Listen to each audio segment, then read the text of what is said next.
present UK state pension age of women age 52. In 1995, the UK government legislated to increase the earliest age at which women could claim a state pension from 60 to 65 between April 2010 and March 2020. This paper uses data from the first 2 years of this change coming into effect to estimate the impact of increasing the state pension age from 60 to 61 on the employment of women and their partners using a difference in differences methodology. According to Jonathan Cribb, Carl Emerson, Gemma Tetlow, in If's working papers last 2013, the methodology controls in a flexible way for underlying differences between cohorts born at different times. They find that women employment rates at age 60 increased by 7.3 percentage points when the state pension age was increased to 61, and their probability of unemployment increased by 1.3 percentage points. The employment rates of the male partners also increased by 4.2 percentage points.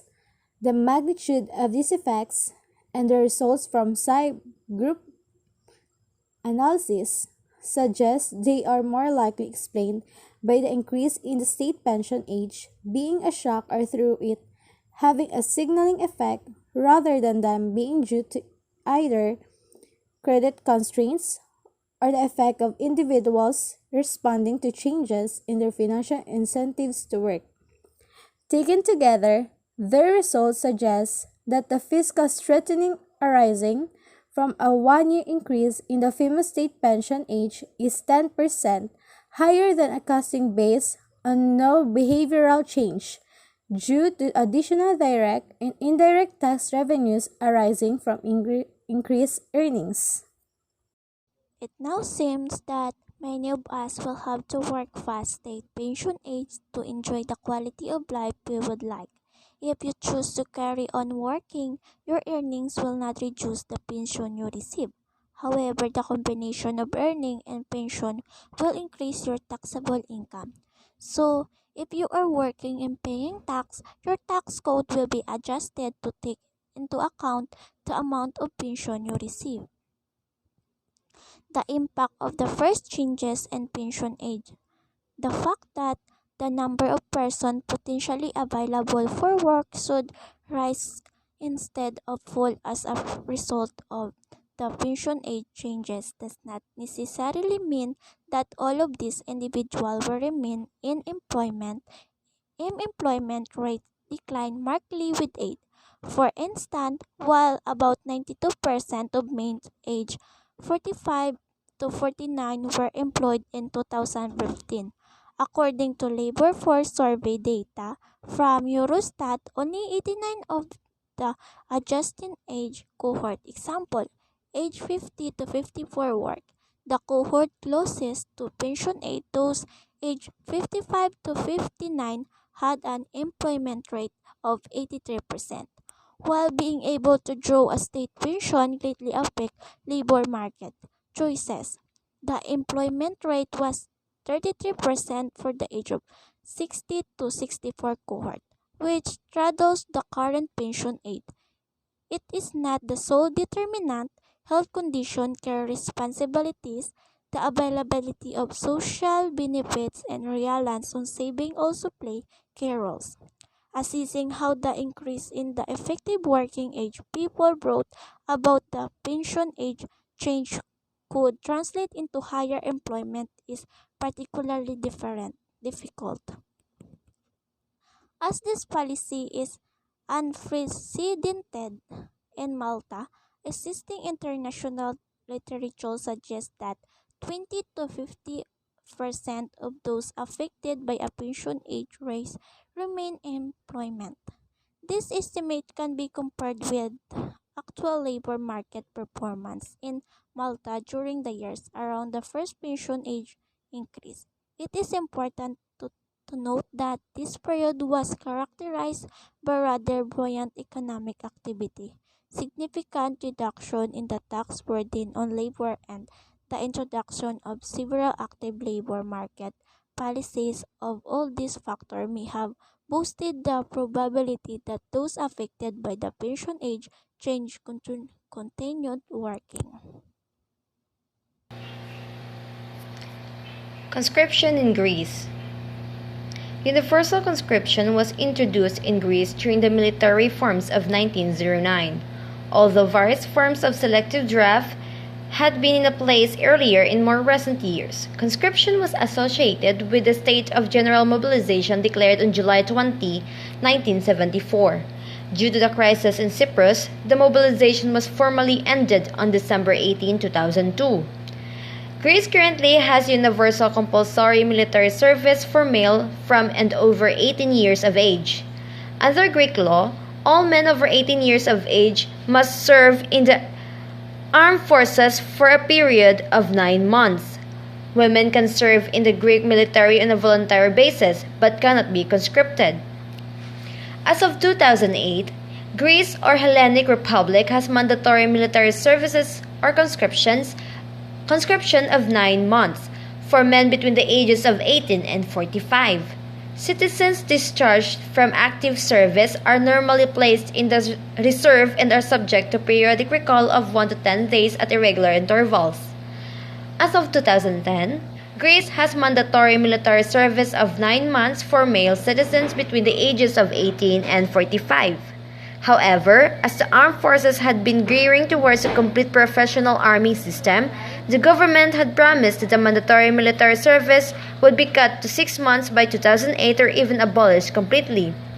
But due to manpower shortage, this timetable put under reconsideration as of April 2006. The Greek government has increased the duration of the mandatory military service in the Greek army, the navy, and the air force to 12 months from 9 months. The decision, which was reached on Thursday during a meeting of the Council for Foreign Affairs and Defense, cleared by Prime Minister Kyriakos Mitsotakis, was announced by Defense Minister Nicholas Panagiotopoulos. The only exception concerned conscripts assigned to units with special operational and geographical characteristics, such as those serving along the Turkey border or on the Aegean Islands. The proposal discussed at CAICIA is part of the general framework for upgrading the armed forces to personnel, Panagiotopoulos said. The increase will go into force from May and does not concern those who are already serving. Greece has enforced conscription on its male citizens since 1914, when the First World War began. Is mandatory for all men between the age of 18 and 45. So, is there a compulsory military services in Greece? Well, the military has a strong part in Greek society and structure and is generally regarded as one of the most trustworthy institutions in the country. Among more traditional sectors of society, such as those in a rural region, national service has been historically perceived as a rite of passage. Mandatory military service is often perceived as part of the natural order of life and the final school of socialization in maturing for young Greek men before the real world. This mindset is still present in the modern times. Since 2009, Greece has a mandatory military service of 9 months for the armed months of Navy and Air Force. This applies to citizens between 18 to 45. This world map indicates those countries who has or in current ongoing of conscription. Green ones has no standing army. The blue ones, no current enforced conscription. The violet, active draft system, but less than 20% of the whole age group are recruited. The orange, plan to abolish conscription by the current government. and red, current ongoing conscription, and the gray, no information. There, look at the map. There is an arrow there which is the country of Greece. It is red, so it's current ongoing conscription. That's all. Thank you.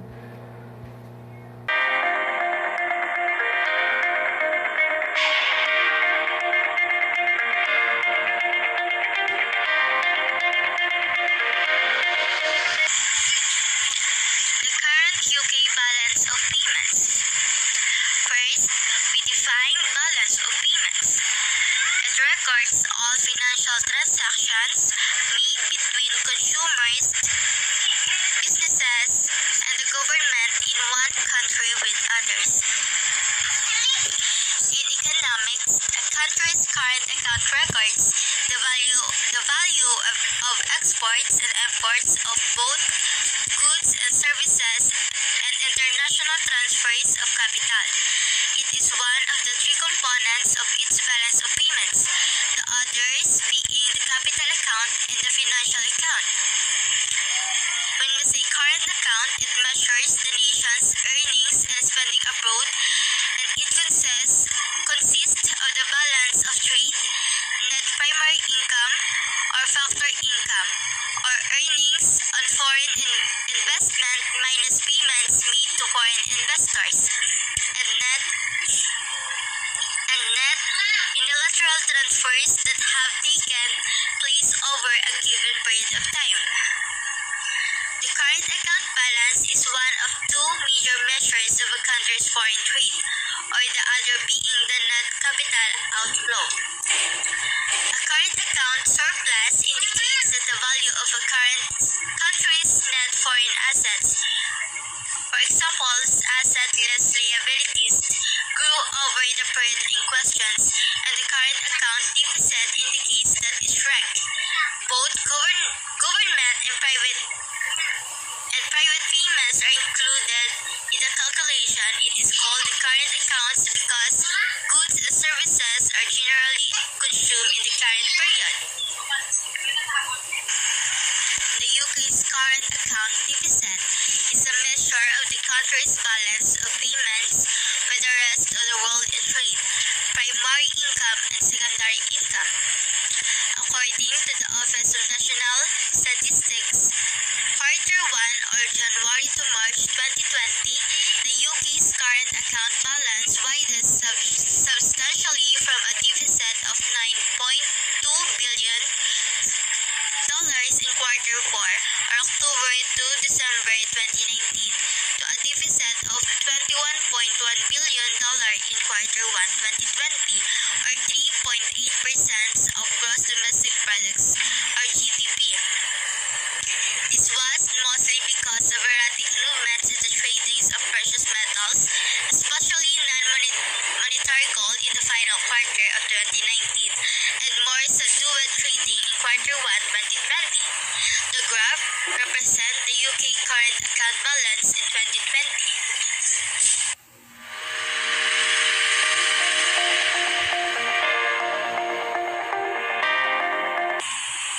According to KJ Katz and Bob Rowton from the Center for Business Research, University of Cambridge 2009, this paper represents disintegrated projections for the UK balance of payments up to 2020. Under conservative assumption about underlying trends, it is projected that the current account deficit will increase from 2% of GDP in 2009 to almost 5% of GDP by the end of the period. Empirical evidence indicates that a deficit of this magnitude is not sustainable and, if unchecked, will lead to a painful adjustment involving lost output and higher unemployment. The paper calls for industrial and other policies to improve UK trade performance, above all in the manufacturing but also in the knowledge-intensive services, such as communication, education, consultancies, R&D, media, and etc. It also points out the need to safeguard London's role as a global financial center. What is UK balance of payments? According to Dave Van Pittenger, February 6, 2020, the balance of payments is the record of the country's transaction or trade with the rest of the world. The balance of payments consists of, first, current account such as trade in goods, services plus investment income transfers. Second, the capital account or the financial account such as capital and financial flows, net investment, portfolio investment. Third, the error and omissions. It is hard to collect all data, so some is missed out. In theory, there should be a balancing between capital and current or financial account. If there is a current account deficit, there should be a surplus in the capital or financial account.